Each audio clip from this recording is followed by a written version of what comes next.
तुम्हारे अमावस्या के दिन आने के लिए माना करने पर भी इस गांव में आया है, बेचारा मर जाएगा। इस रास्ते से मैं कई बार गया हूँ, पर मैं कभी इन प्रतिमाओं को नहीं देखा। इस जंगल में इन प्रतिमाओं को कौन रखा होगा? बहुत ही भयानक है।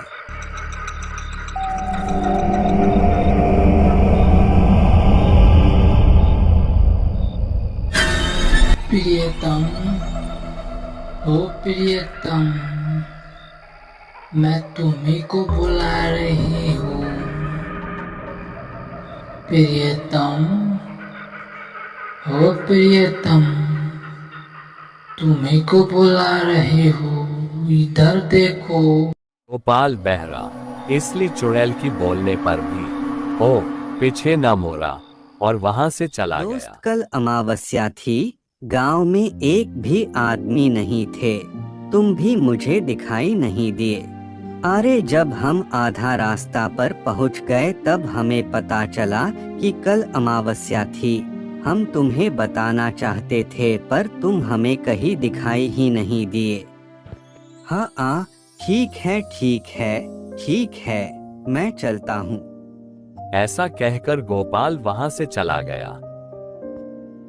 क्या बात है दोस्त, इसे कुछ भी नहीं हुआ और गांव वाले भी इसे कुछ नहीं कहे। ये कहते हुए दोनों वहां से चले गए। गांव के दादाजी और गांव के कुछ बड़े लोग एक जगह पर एकत्रित हुए। क्या बात है दादा, इतने दिनों से हमें अमावस्या के नियम कायदे बाता कर सभी को डेरावाते हो। ओ गोपाल, अमावस्या के दिन पूरा गांव घूमकर अंधेरा होने के बाद भूतिया रास्ते से होता हुआ आया, पर उसे तो कुछ भी नहीं हुआ।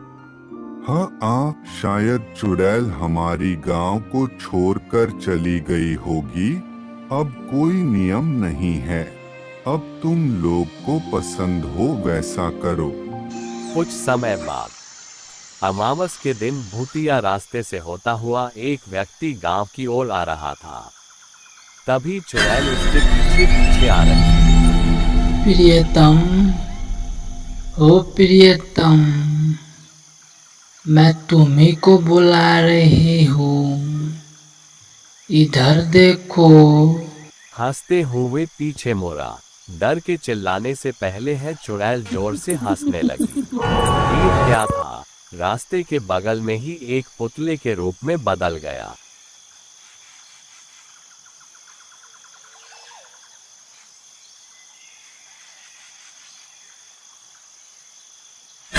प्रियतम, ओ प्रियतम, मैं तुम्ही को बुला रही हूँ।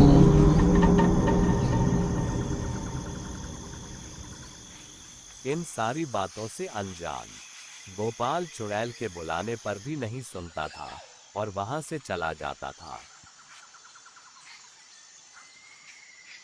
कल के दिन में ओ भूतिया रास्ते से 3 लोग गायब हो गए। हमारे गांव का एक आदमी दूध बेचने वाला, दही बेचने वाला। पर इस अमावस्या का कुछ नियम है, पूर्णिमा के नियम। लेकिन ओ गोपाल को कुछ नहीं होता, वो तो भूतिया रास्ते से आता जाता है। उस चुड़ैल की क्या कहानी है, बताइए तो सही। उस चुड़ैल के बारे में जानकर क्या करोगे? जो नियम बता रहा हूँ उसका आचार करो, किसी को कुछ नहीं होगा। दादा, आज चाहे कल आप गुजर जाएंगे। भूतिया रास्ते का रहस्य आपको छोड़कर किसी को नहीं मालूम। आप नहीं बताएंगे तो कैसे पता चलेगा? मैं अपने गायों को चराता था। हम लोग बहुत खुशी खुशी और आराम से रहते थे। हमारे गांव में एक कारीगर था, उसका नाम ब्रह्मचारी था। उसकी कारीगरी बहुत ही अच्छी थी। उसे अपनी बीवी कोमल बहुत पसंद था, पर एक जादू करने की बेटी मोहनी को पसंद करती थी। प्रियतम, ओ प्रियतम, मुझे देखो ना। प्रियतम, ओ प्रियतम, मुझे देखो ना। इस प्रकार मोहिनी के बुलाने पर भी ब्रह्मचारी ने उस पर ध्यान नहीं दिया, क्योंकि ब्रह्मचारी को अपनी बीवी कोमल को छोड़कर दूसरी महिला की ओर देखना पसंद नहीं था। मगर एक दिन मोहिनी बहुत ही सुंदर से तैयार होकर अपने कारीगरी में व्यस्त ब्रह्मचारी को परेशान करने लगी, पर वो उसकी ओर बिना देखे ही हाथ में नक्काशी करने वाली औजार थी, गुस्से में उसे पीछे की ओर फेंक दिया।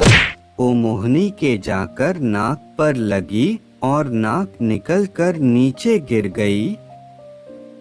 यह सब देखकर गांव के लोग हंसने लगे और इस बेइज्जती को बर्दाश्त न कर पाए और रोते हुए गांव के दामन में बरगद के पेड़ पर फांसी लगाकर अपनी जान दे दी। अमावस्या के दिन अंधेरा होते ही लोग घर से बाहर भी नहीं निकले।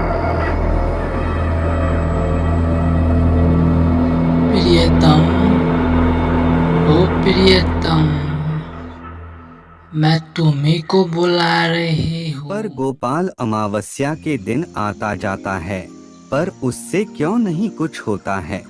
क्योंकि चुड़ैल मुझे जितना भी बुलाए मैं सुनता भी नहीं और मैं पीछे की ओर मुड़ता भी नहीं। हाँ, आ देखा, आज के बाद से अमावस्या के दिन अगर कोई जरूरी काम लगे तो कानों में रुई लगा कर जाएंगे। प्रियतम, ओ प्रियतम, मैं तुम्ही को बुला रही हूँ।